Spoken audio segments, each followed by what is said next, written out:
Good morning. पिछले video में हम लोग पढ़ रहे थे आपको इटली का एकीकरण, जिसमें हमने काउंट काबू, मेजनी और विक्टर इमैनुअल के योगदानों के बारे में जान रहे थे और जाना था कि उन्होंने किस तरह इटली की एकीकरण में महत्वपूर्ण भूमिका निभाई। इटली की एकीकरण में ऑस्ट्रिया जो था किस प्रकार सहायक था। ऑस्ट्रिया को हराने के लिए फ्रांस की सहायता बहुत ही आवश्यक थी।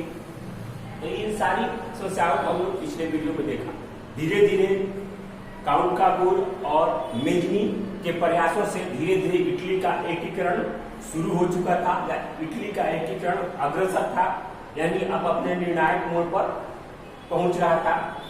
इसी बीच एक महान क्रांतिकारी गैरिबाल्डी सशस्त्र क्रांति के द्वारा दक्षिण इटली के रियासतों का एकीकरण तथा गणतंत्र की स्थापना करने का प्रयास कर रहा था।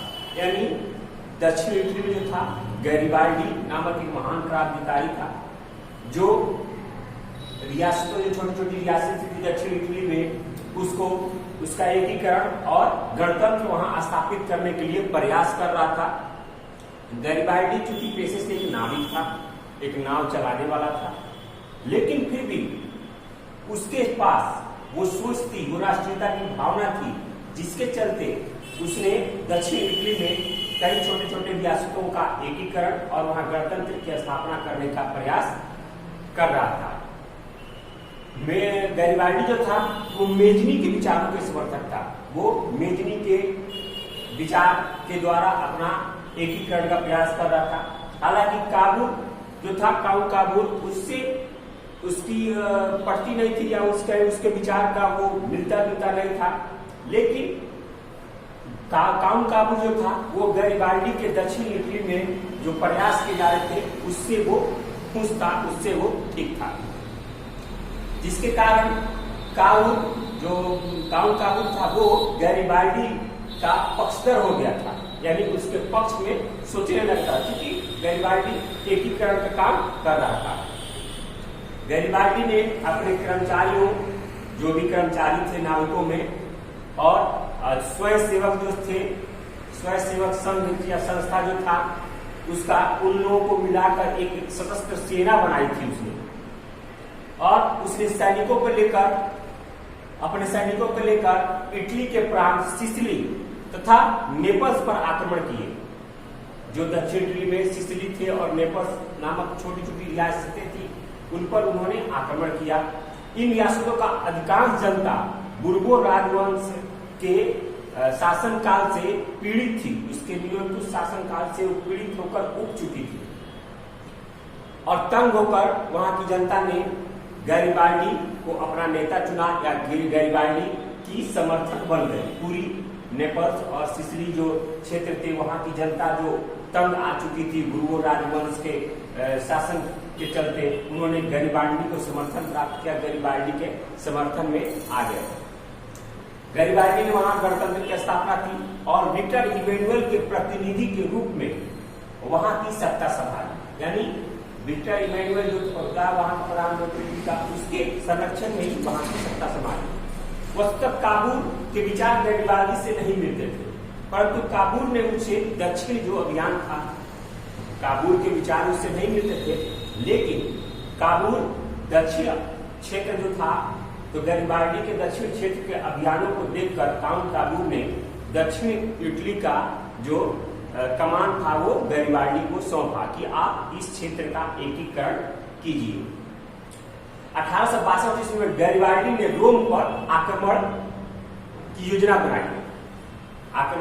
बनाई रोम पर। चूंकि रोम उस समय पोप के संरक्षण में था, तो वहां पर वो चाहता था रोम का भी एकीकरण करने के लिए, इसलिए गैरिबाल्डी ने अपने सैनिकों को बुलाकर रोम पर आक्रमण करने की योजना बनाई।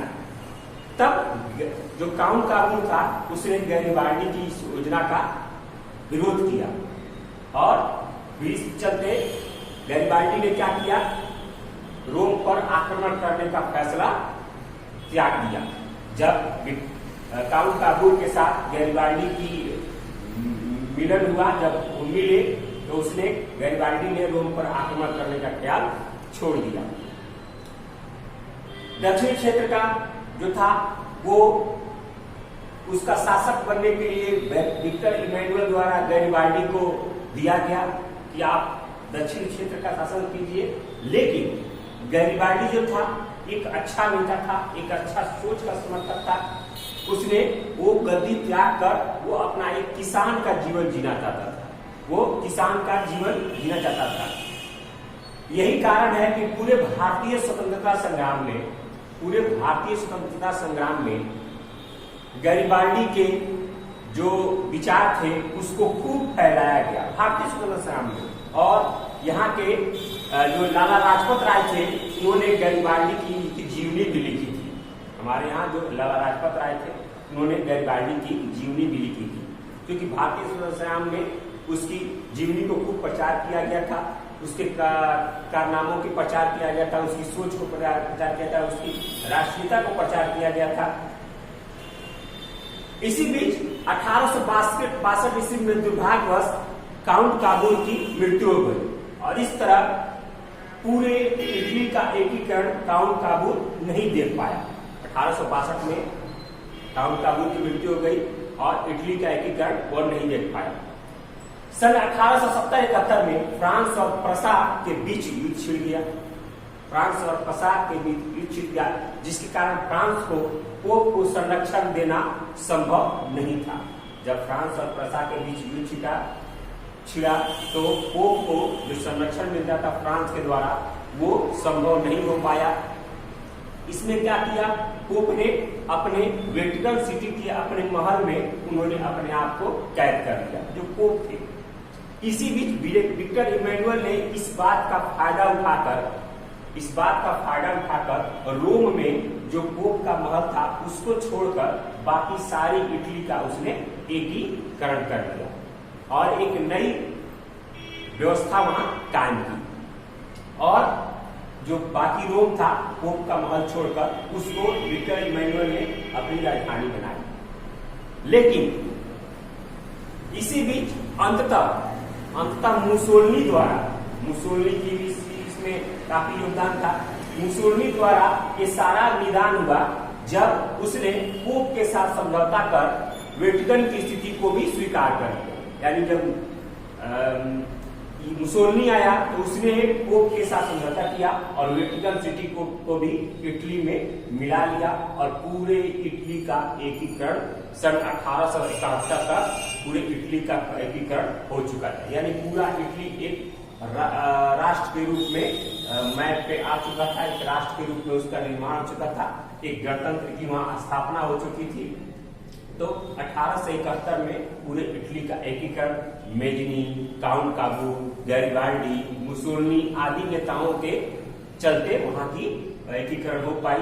इन राष्ट्रीय नेताओं के चलते, राष्ट्रवादी नेताओं के चलते वहां का एकीकरण हो पाया। इसी तरह इस एकीकरण का पूरे विश्व में काफी प्रसार हुआ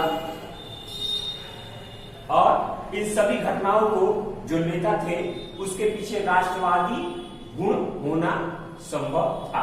यानी कहा जाए तो इन्हीं सब राष्ट्रवादी नेताओं के कारण पूरे इटली का एकीकरण संभव हो पाया, यानी राष्ट्रीयता का विकास हो पाया और धीरे धीरे राष्ट्र का एक नए राष्ट्र का निर्माण हो पाया। तो इस तरह इटली का एकीकरण संभव हो गया 1871 ईस्वी में। ये इटली का एकीकरण समाप्त हो गया। अगले वीडियो में हम लोग जर्मनी का एकीकरण पढ़ेंगे कि जर्मनी के एकीकरण में किन राष्ट्रवादी नेताओं ने योगदान दिया, राष्ट्रीयता की विकास वहां कैसे हुई, कब इटली का एकीकरण हुआ, क्या क्या वहां कठिनाइयां थी, कैसे कैसे वहां जर्मनी का एकीकरण किसके योगदान के कारण हुआ। ये सारे हम अगले वीडियो में पढ़ेंगे।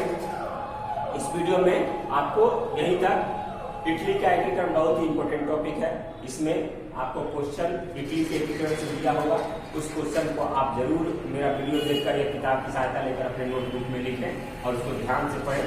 आने वाले एग्जाम्स के लिए बहुत ही इंपॉर्टेंट होता है, बहुत ही महत्वपूर्ण होता है। अगले वीडियो में हम जर्मनी के एकीकरण के साथ मिलेंगे। धन्यवाद।